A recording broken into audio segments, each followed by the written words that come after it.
what would be the biggest beauty tip for women who don't have much time?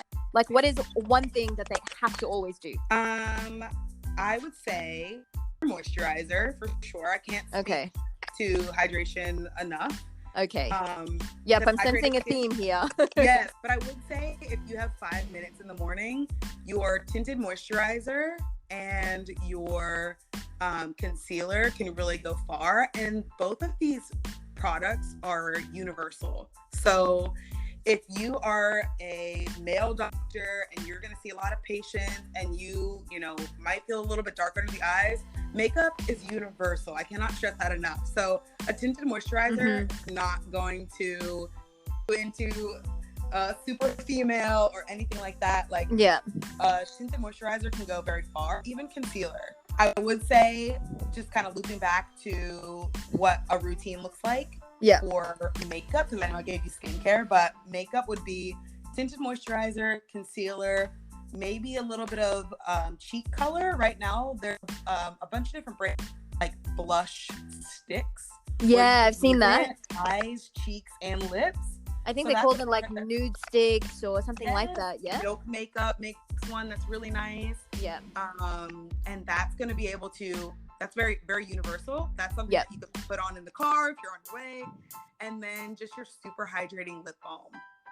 Yeah. Maybe a little bit of mascara. That sounds easy, like that's what I love about that. You make it sound very easy. I feel like during these times of like YouTube makes everything so complicated. We love them, our beauty vloggers, a lot of time. They have a lot of extra time. You're in the medical field. You're saving lives. You're focusing on everyone else, and we thank you so much for it. Not yet, but soon. Yes, if you want to feel your best, I feel like just a quick 5-minute routine could be putting a little bit of tinted moisturizer on just to even out complexion. And it has a very natural skin-like finish. So it's not going to give you coverage like an actual foundation, but it will kind of even everything out. Tinted moisturizers also do not take the place of your moisturizer. So it's actually meant to go over top of your moisturizer to piggyback. Good to know.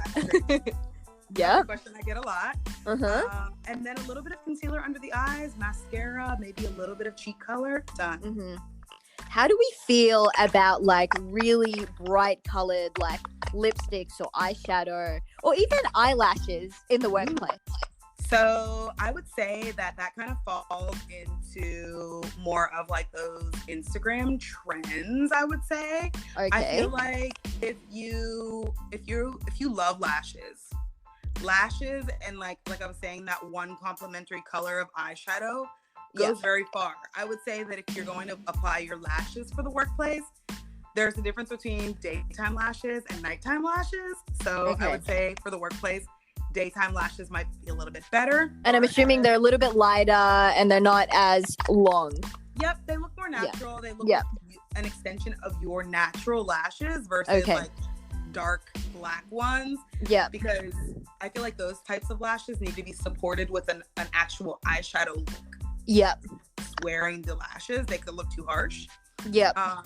If you want to go for a bold lip, honestly, that could be a staple where maybe you just do a little bit of liner, mascara, bold lip. That's also a super polished, pretty look.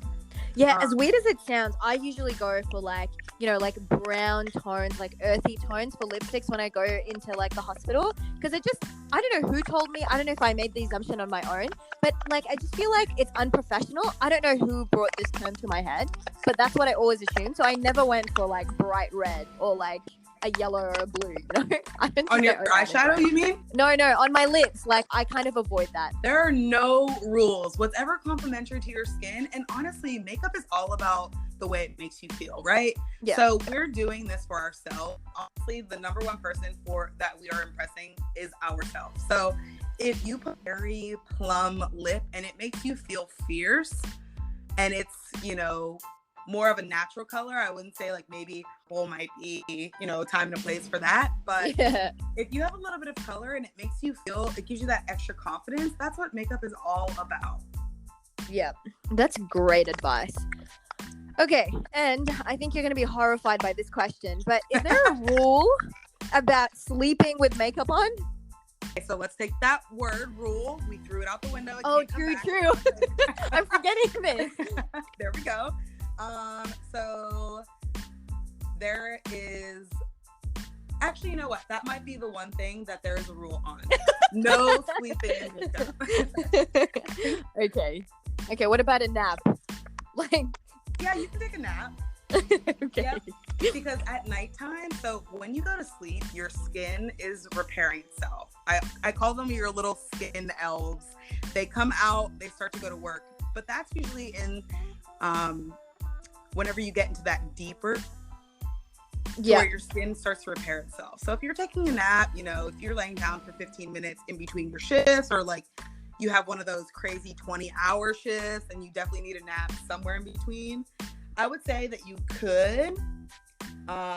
But also, I don't know how pretty you sleep, but I like sleep right on my face. So I definitely like. Have you seen Frozen?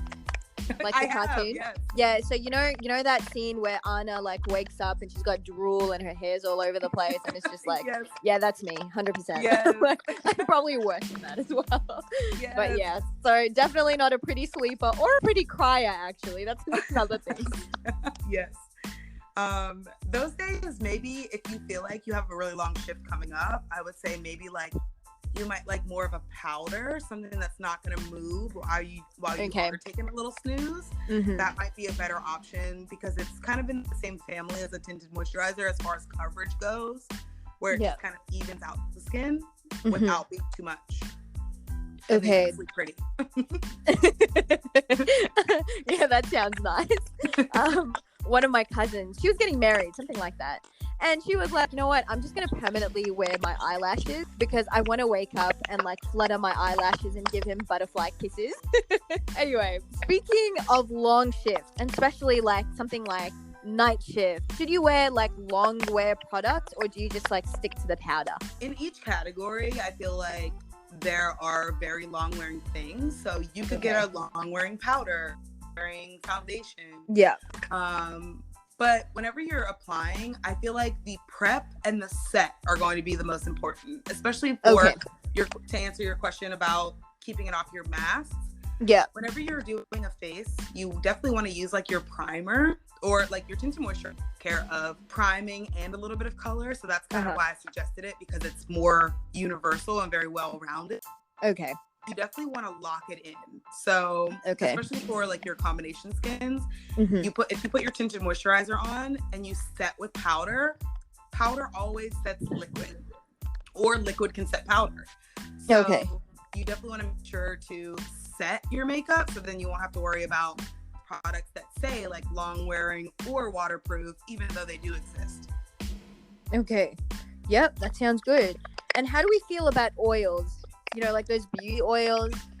Yeah. Oils are great. I think oils get a misconception, especially for someone who's combination to oily skin.